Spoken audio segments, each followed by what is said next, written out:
World News in 5. Right now. News and developments making headlines around the world in 5 minutes. World News in 5. Here on Radyo Pilipinas World Service.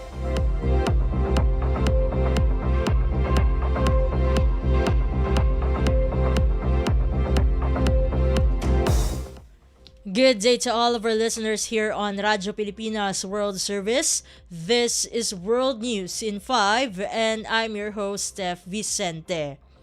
The Pentagon's top financial official told lawmakers that the war with Iran has so far cost an estimated $25 billion.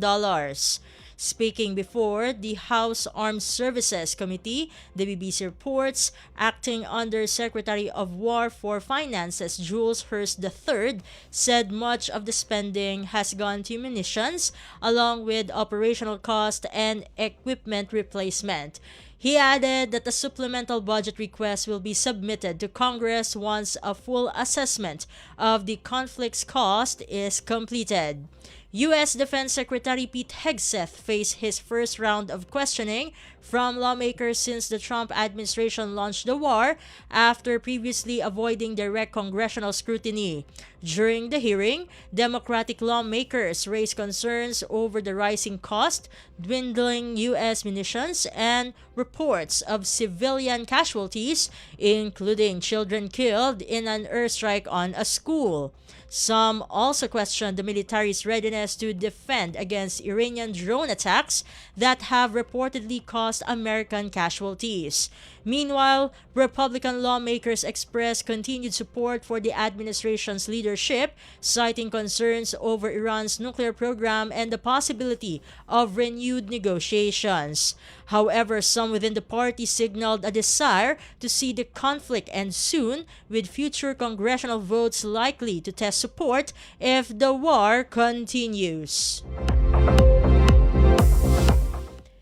In other news overseas, tech billionaire Elon Musk returned to the witness stand for a second day where he at times clashed with questioning from a lawyer representing OpenAI.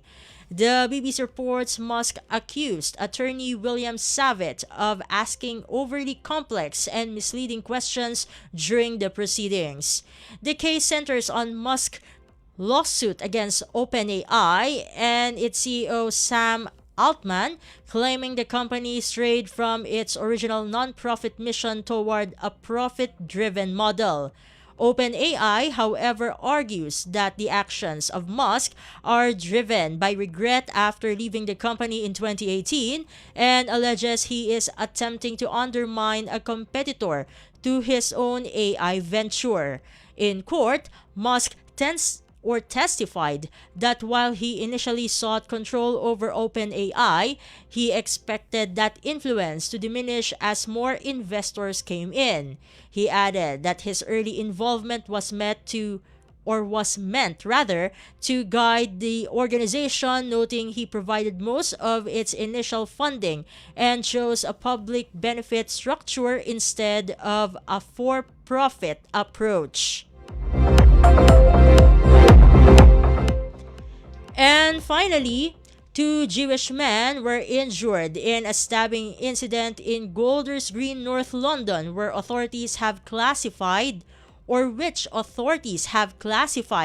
as a terrorist attack.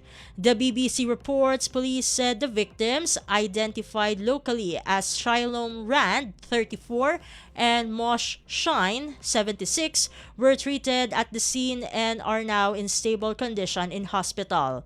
A 45-year-old British man, originally from Somalia, was subdued with a taser before being arrested on suspicion of attempted murder and remains in police custody.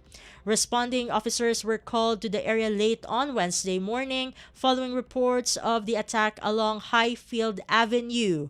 Authorities added that the suspect also tried to assault police officers, though no officers were hurt.